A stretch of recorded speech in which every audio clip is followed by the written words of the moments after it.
মধ্যপ্রাচ্যে চলমান অস্থিরতায় বাংলাদেশের জ্বালানি তেলের দাম বাড়ার শঙ্কায় ব্যবসায়ীরা। সচিবালয়ে প্রধানমন্ত্রী তারেক রহমানের সঙ্গে বৈঠক করছেন বিদ্যুৎ ও জ্বালানি মন্ত্রী ইকবাল হাসান মাহমুদ টুকু। এ নিয়ে আরও জানাতে আমাদের সঙ্গে যুক্ত হচ্ছেন হাসিব বিল্লাহ। হাসিব, বৈঠকে কি নিয়ে আলোচনা হচ্ছে, কিছু জানতে পেরেছেন কিনা?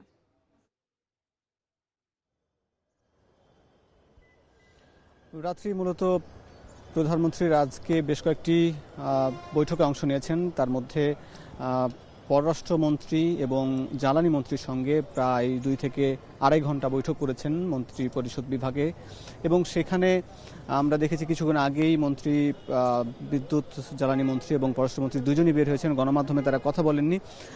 কিন্তু যতটুকু আলোচনা হয়েছে, প্রধানমন্ত্রীর পররাষ্ট্র উপদেষ্টা হুমায়ুন কবির তিনি জানাচ্ছিলেন যে বৈশ্বিক বিভিন্ন পরিস্থিতি নিয়ে আলাপ আলোচনা হয়েছে।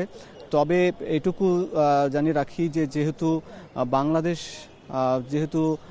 দীর্ঘমেয়াদে কাতার এবং ওমান থেকে এলএনজি এবং অপরিশোধিত তেল আমদানি করে, এবং যেহেতু এদিকে ইরানের যে হামলার পর ইরান যেখানে নিয়ন্ত্রণ করে এই হরমুজ প্রণালী, এবং এই হরমুজ প্রণালী দিয়েই কিন্তু বিশ্বের প্রায় 5 ভাগের 1 ভাগ তেল বা জ্বালানি পরিবহন হয়, এবং সেখানে বাংলাদেশের কিন্তু প্রায় 90% এই জ্বালানি কিন্তু সেই হরমুজ প্রণালী দিয়ে প্রভাবিত হয়। সেহেতু যদি ইরান যেহেতু এই হরমুজ প্রণালী বন্ধ করেছে, সেই ক্ষেত্রে বাংলাদেশে কিন্তু ব্যাপক এটির প্রভাব পড়বে।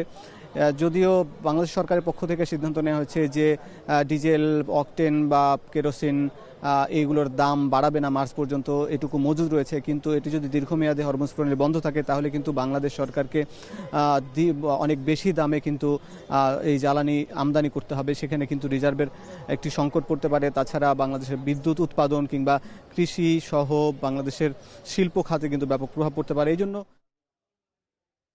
বিদ্যুৎ ও জ্বালানি মন্ত্রীর সঙ্গে সচিবালয়ে বৈঠক করছেন প্রধানমন্ত্রী তারেক রহমান। এ নিয়ে বিস্তারিত জানাতে আমাদের সঙ্গে যুক্ত ছিলেন হাসিব বিল্লাহ।